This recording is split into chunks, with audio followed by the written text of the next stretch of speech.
Welcome to my channel. अस्सलामुअलैकुम।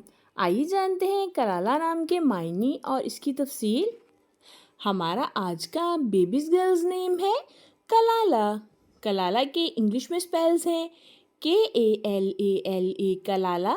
ये एक इस्लामिक नेम है और लड़कियों के लिए रखा जाता है ये नाम कलाला।